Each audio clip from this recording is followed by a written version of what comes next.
Donald Trump साहब पे ये हमला हुआ, उसके फौरन बाद उनका ये बयान आना कि जनाब मैं ईरान के ऊपर अपनी पॉलिसी तब्दील नहीं करूंगा, ये बगैर घर के भेदी के ये मुमकिन नहीं हो सकता। ये तमाम सिक्योरिटी जो थी, इन्होंने हर आने जाने वाले को चेक किया, कमरों के अंदर स्वीपिंग के बाद बच जाना, फिर ये बंदा वो तमाम सिक्योरिटी लेवल पार करके भाईजान वहां तक पहुंचा कैसे, इसमें उनकी इंटेलिजेंस कहीं ना कहीं शामिल है। इसके अंदर इसराइल का पहलू भी बड़ा इंपॉर्टेंट है। मोसाद जो है उसको ये पता तो है कि ईरान और अमेरिका के दरमियान डील फाइनल होने वाली है, इस वजह से वो हर किस्म का वो किरदार अदा करेंगे। FBI के डायरेक्टर जिनके नाचने गाने की वीडियो जो सामने आई थी, जो अपने घर की वीडियो को ना लीक होने से रोक सके, वो तो बाहर की दुनिया को क्या सिक्योरिटी प्रोवाइड करेंगे। अमेरिका को ये पता है कि वो इंडस्ट्रियल ग्रोथ के अंदर और जो इकोनॉमी है उसके अंदर चाइना का मुकाबला नहीं कर सकता, इसलिए उन्होंने ये सोचा कि चाइना का हम मुकाबला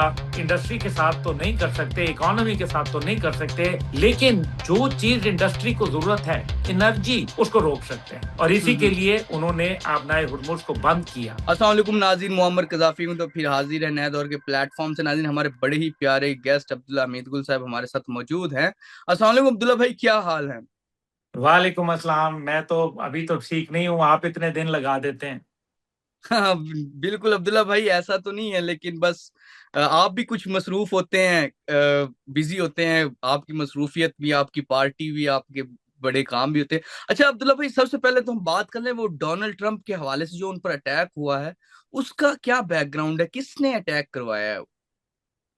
बिस्मिल्लाहिर्रहमानिर्रहीम, बहुत बहुत शुक्रिया। देखें, सबसे पहले तो जाहिर है अफसोसनाक वाक़या है, इसकी मज़म्मत ही हम कर सकते हैं, लेकिन जो इसके मुख्तलिफ पहलू हैं उनको जायज़ा लेना बड़ा ज़रूरी है।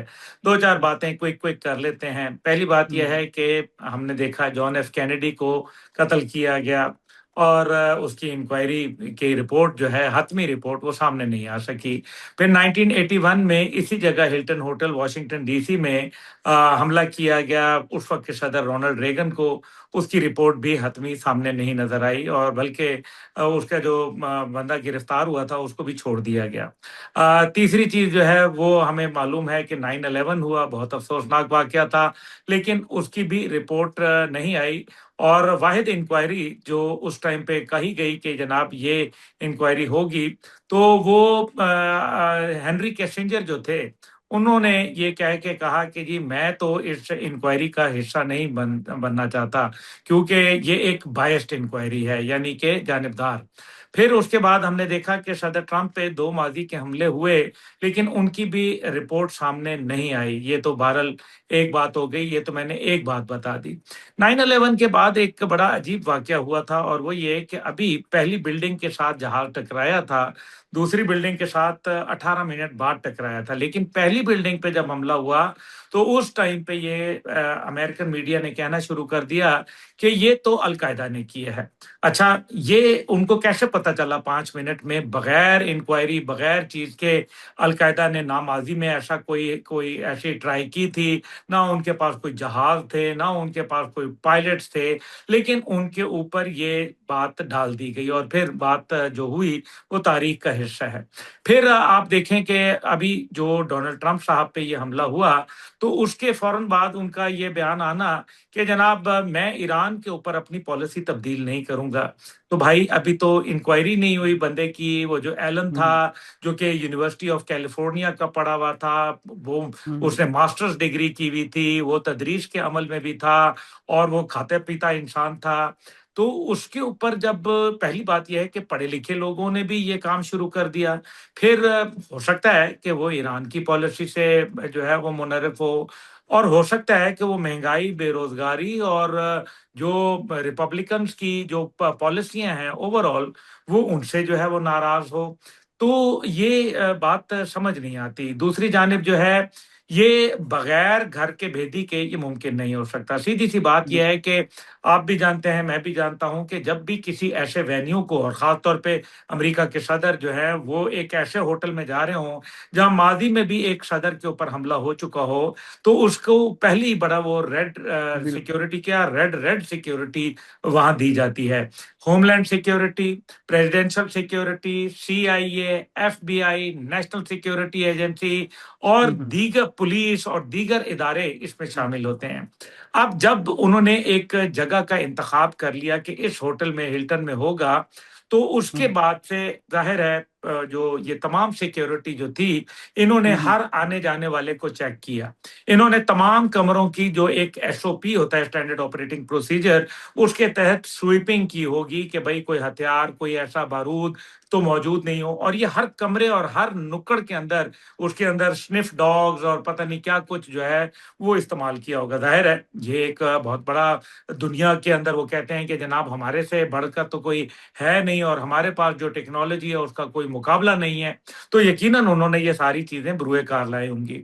अब इस दौरान में असला अंदर आना, होटल के कमरों के अंदर स्वीपिंग के बाद बच जाना, इस आदमी का जिस भी मंजिल पे ये होटल में रह रहा था, अभी क्योंकि उसका वो मंजिल का बताया नहीं गया, लेकिन हर मंजिल के ऊपर, सीढ़ियों के ऊपर जो हंगामी सीढ़ियां होती हैं और जो लिफ्ट होती है और दीगर जगहों पे बाकायदा सिक्योरिटी के मुख्तलिफ जो है वो कॉर्डन्स लगाए जाते हैं। तो फिर ये बंदा वो तमाम सिक्योरिटी लेवल पार करके भाईजान वहां तक पहुंचा कैसे? तो ये बात मेरे लिए तो काबिल कबूल नहीं है। इसमें हम्म, उनकी इंटेलिजेंस कहीं ना कहीं शामिल है। इसलिए या उनकी जो पुलिस सिक्योरिटी है या कोई है जिन्होंने उसको ये तमाम रास्ते भी फराहम किए, और मैं नहीं समझता ये अकेला आदमी है, इसके बिल्कुल। पीछे बहरहाल जब तहकीकात होंगी, लेकिन हाँ, तहकीकात जो है वो किसी गवर्नमेंट एजेंसी से नहीं होनी चाहिए। बिल्कुल। तहकीकात होनी चाहिए वहां के सुप्रीम कोर्ट के जज से, ताकि ये तहकीकात मंजर आम पे भी आ सके। जैसे मैंने माजी में कहा कि इन तमाम तहकीकात को जो है वो जिसको कहते हैं ना कि उनको सामने नहीं लाया गया। और बिल्कुल। ये वैसे भी जानिबदार इंक्वायरी होगी कि अगर किसी इदारे से करवाई जाए तो ये बिल्कुल। आज़ाद इंक्वायरी होनी चाहिए। दूसरी बिल्कुल। बात जो है वो एक और इंटरेस्टिंग है, वो ये है कि इसके अंदर इसराइल का पहलू भी बड़ा इंपॉर्टेंट है। मोसाद जो है, उनकी बदनाम जमाना इंटेलिजेंस एजेंसी, वो इस किस्म के कार्रवाइयां डालती रहती है। दुनिया में कई मिसालें मौजूद हैं। और मोसाद जो है उसको ये पता तो है कि ईरान और अमेरिका के दरमियान डील फाइनल होने वाली है।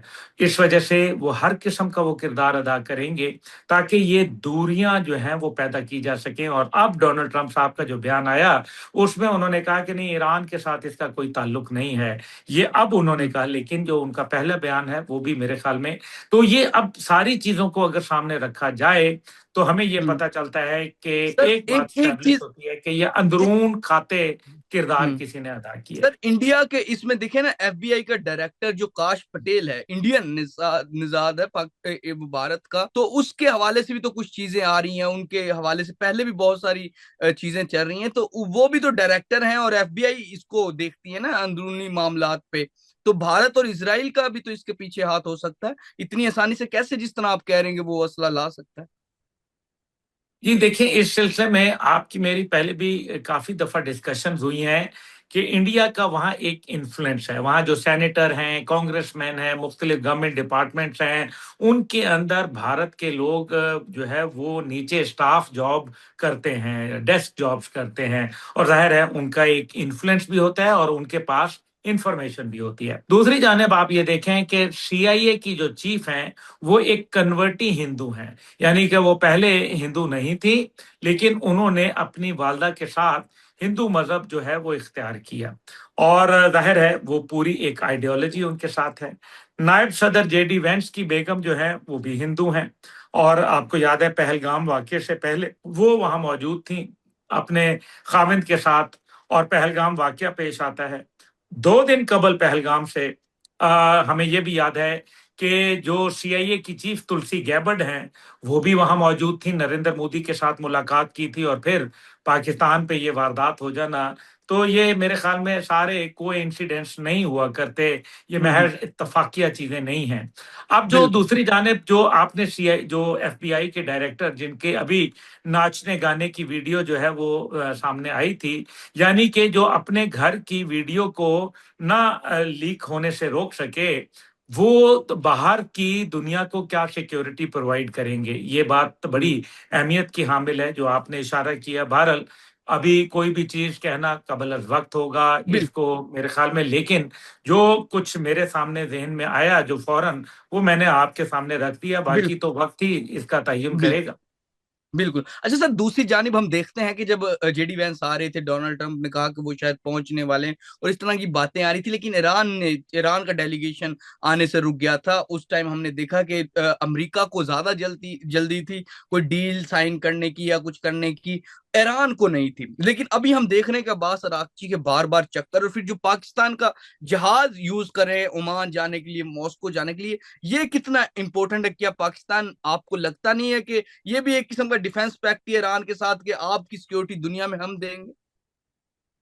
देखें, बड़ा आपने अच्छा सवाल किया। पहली बात यह है कि जो चेहमागोइयाँ हो रही थी, पाकिस्तान मुखालिफत, हनूद और यहूद लॉबी और उनके सरकर्दा एजेंट जो थे, जो पाकिस्तान में पैदा हुए, पाकिस्तान में बड़े, पाकिस्तान से शोहरत पाई, लेकिन आज वो धरती माँ के खिलाफ हर किस्म की जख्म पहुंचाने के लिए तैयार खड़े होते हैं, मगरिब की गोद में पल रहे हैं, भारत और यहूद के पैसे के ऊपर अयाशी जो है वो कर रहे हैं। अब मैं आपको ये बताऊं कि जो मनफी सोच दी गई कि जनाब पाकिस्तान और ईरान के तो ताल्लुकात खराब हो गए, ये तो मज़ाकरात नाकाम हो गए, मज़ाकरात तो पाकिस्तान में हो नहीं सकते, जगह कोई तब्दील हो जाएगी। आए वन बाय वन इनकी बात कर लेते हैं। नंबर वन, सबसे बड़ी बात यह है कि अब्बास इराक़ची साहब 24 घंटे में 2 दफा जब पाकिस्तान आए, तो इन तमाम लोगों की जबानें तो मेरे ख्याल में उनको तो ताला लग जाना चाहिए, क्योंकि ये तासुर तो उन्होंने जायल कर दिया। एक बात। दूसरी बात यह है कि ओमान वो इसलिए गए क्योंकि ओमान में उनका न्यूक्लियर हैवी वाटर जिसको कहा जाता है, वो वहां उनका मौजूद है। रूस जो वो गए हैं, वहां 1100 किलोग्राम उनका सेमी एनरिच्ड यूरेनियम रूस के पास मौजूद है। रूस के साथ उन्होंने ड्रोन्स, आपको पता है, शाहिद कामकाजी ड्रोन उन्होंने दिए थे कि वो रूस को यूक्रेन के लिए इस्तेमाल किए गए। तो रूस के साथ एक पुराना ताल्लुक है उनका। इसी तरीके से जो ओमान है, उसके अंदर आपको याद है कि माजी में टॉक्स भी हुई थी। हमें यह भी पता है कि ओमान के साथ उन्होंने ये भी कहा था कि आबनाए हुर्मुज को हम इकट्ठे मिलकर जो है वो ऑपरेट करेंगे। लेकिन जो मज़ाकरात का वेन्यू है, उसके हवाले से अभी अब्बास अराक्ची साहब का जो बयान आया कि मज़ाकरात में पेशरफ्त हुई है। देखें, हुआ ये था कि डोनाल्ड ट्रंप साहब ने जब ये कहा कि जी अब मेरी टीम नहीं आएगी, उसके पीछे वजूहात हैं। अब्बास अराक्ची साहब आए, अपने तहफ़्फ़ुज़ात उन्होंने पेश किए, जेडी वेंस से होने वाली जो गुफ्तगू थी और उसके ऊपर जो चीज़ें तय पा गई थी, उनके ऊपर उन्होंने ज़ाहिर है अपने मुल्क में कंसल्टेशन की, जैसे हम पहले व्लॉग में बात कर चुके हैं। तो उसके ऊपर जब कंसल्टेशन हो गई, सब कुछ हो गया, उसके बाद वो पाकिस्तान तशरीफ लाए, अपने तहफ़्फ़ुज़ात का इज़हार किया, और दफ्तर खारजा ने पहले ही ये कह दिया था कि ये तो पाकिस्तान से मिलने आए हैं। इस दौरान में उन्होंने जो चीज़ें रिटर्न वो लेके आए थे, वो पाकिस्तान के हवाले की, और पाकिस्तान को ये इख्तियार दिया कि वो अमेरिका के साथ इनको शेयर कर दे।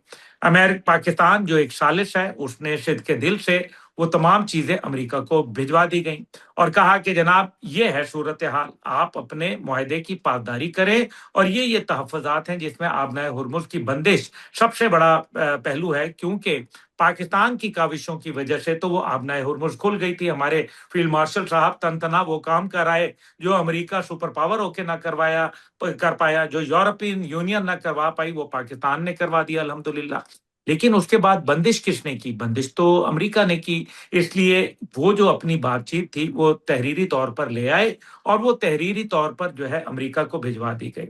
अमेरिका ने जब उसका जवाब दिया, तो उसके अंदर एक ये भी पहलू सामने रखा गया कि मेहरबानी करके केबल, टेलीग्राम या दीगर इस किस्म की चीजें जो सोशल मीडिया यानी कि जो इंटरनेट से रिलेटेड हैं, उनको ना इस्तेमाल किया जाए, क्योंकि इसराइल के पास जो पेगासस सिस्टम है, जो कि एक सॉफ्टवेयर है जो सारी चीजों को डिकोड कर लेता है, वो उनके पास मौजूद है। इसलिए, और कुछ और भी दुनिया के अंदर ज़ाहिर है स्पॉयलर्स मौजूद हैं। तो भारत की तो खैर इतनी औकात नहीं है कि उनके पास ये चीज़ें हों या उनको कुछ समझ आ जाए। वैसे भी अगर होती भी, तो आपको तो पता है राफ़ेल भी था, लेकिन फिर गधा गाड़ी चलाने वाले जब उनको घोड़ा गाड़ी दे दी जाए या फिर बल्कि राफेल दे दिए जाए तो हाल वही करते हैं। एनी हाउ, ये तो एक लाइटर नोट पे बात हो गई। देखिए जो इसके अंदर था, तो पाकिस्तान ने उनको पैगाम भिजवाया कि हजूर आप पाकिस्तान तशरीफ लाएं ताकि आपके साथ अमेरिका का पैगाम शेयर किया जा सकता है। छोटा सा दौरा था, मुख्तसर था, उनके साथ वो पैगाम शेयर किया गया और मेरा ख्याल है उन्होंने मुनासिब समझा होगा कि इसको रूस के साथ भी डिस्कस किया जाए। रूस के साथ डिस्कस हो गया माशाल्लाह, जो भी बातचीत होगी वो अभी सामने आ जाएगी। हो सकता है वापसी पे वो बराह रास्त पाकिस्तान आ जाएं, या फिर वो ज्यादा अगर अहम ची बातचीत हुई तो वो कंसल्टेशन के लिए अपने मुल्क वापस जाएंगे, अपनी लीडरशिप से बात करेंगे और उसके बाद मैं समझता हूं कि जेडी वेंट साहब पाकिस्तान तशरीफ लाएंगे, क्योंकि विटकॉफ और जैरिड कुशनर का आना बेसूद था, क्योंकि बातचीत तो लिखी हुई पहुंचा दी गई थी। तो अब वो जैरिड कुशनर या वो आते तो वो तो पाकिस्तानी लोगों से हकाम से बात करते, जिसका कोई खास फायदा नहीं था। बात तो वही थी जो ईरान ने कही थी। इसलिए मैं समझता हूं कि पाकिस्तान आज भी अहम है, पाकिस्तान कल भी अहम था और इंशाअल्लाह ताला आने वाले मुस्तकबिल में भी अहम किरदार होगा। मुज़ाकरात यही होंगे, पाकिस्तान के अंदर होंगे, मुआहिदा भी तय पाएगा और बहुत जल्द तय पाएगा इंशाअल्लाह ताला।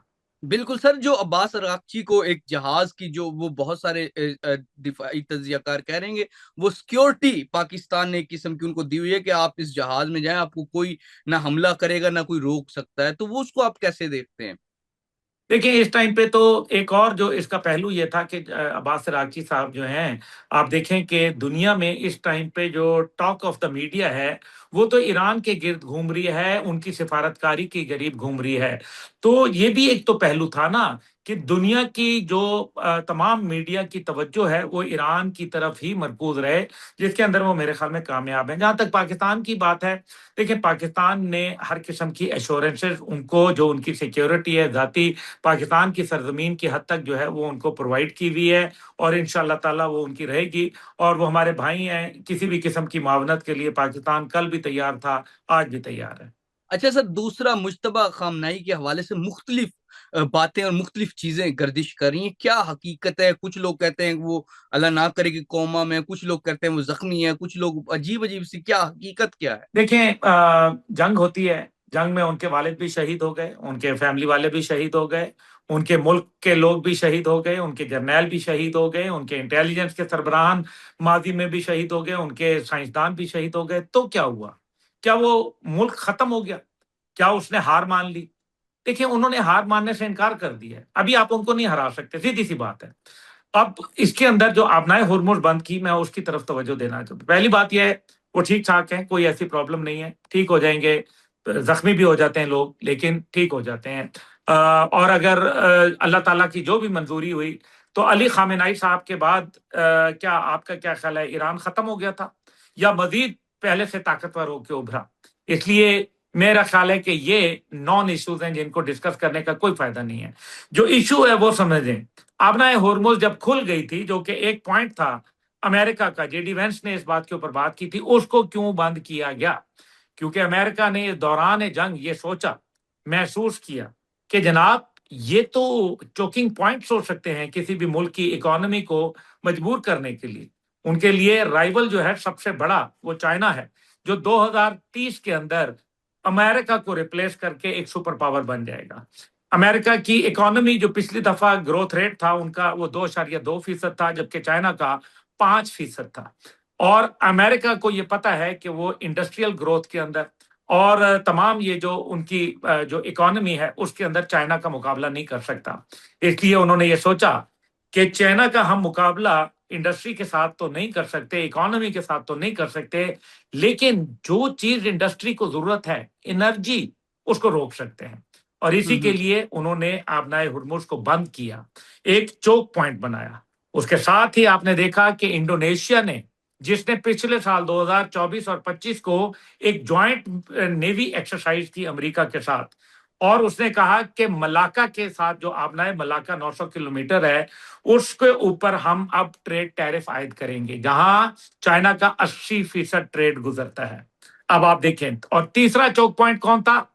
वो जो कि 180 किलोमीटर की आबना जो वहां ताइवान के साथ से गुजरती है।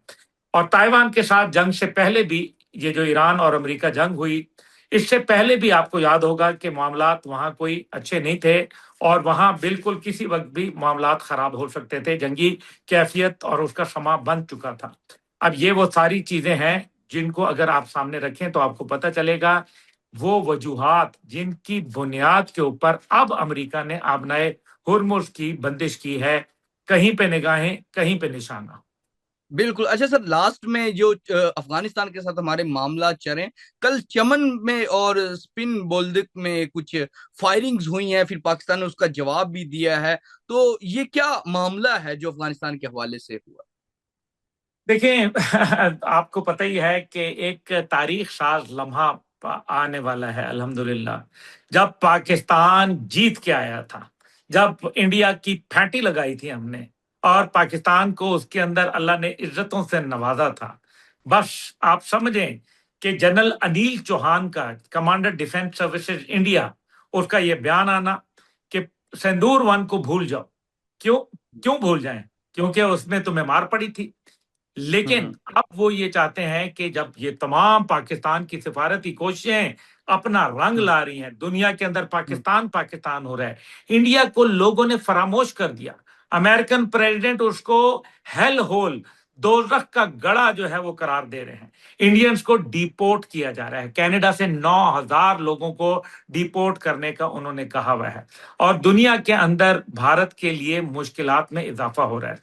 अब ऐसे में बराह रास्त हमला, उनको पता है कि मामला पिछली दफा से ज्यादा संगीन हो जाएगा, अब तो पाकिस्तान घुस के मारेगा। इसलिए उन्होंने ये कहा कि दहशतगर्दों का फिर सहारा लिया जाए।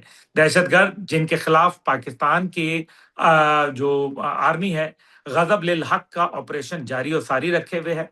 पाकिस्तान एयरफोर्स और पाकिस्तान एविएशन और पाकिस्तान की जो ड्रोन टेक्नोलॉजी है वो उनको दहशतगर्दों के ठिकानों को निशाना बना रही है, और काफी हद तक दहशतगर्दों के जो कमांड हम्म। सेंटर थे, कंट्रोल सेंटर थे, उनके जो हम्म। ड्रोन जिसको जहां कहते हैं कि मैन्युफैक्चरिंग तो नहीं लेकिन रीअसेंबल करने के जो वहां उनके यूनिट्स लगे हुए थे, उनको निशाना बनाया गया।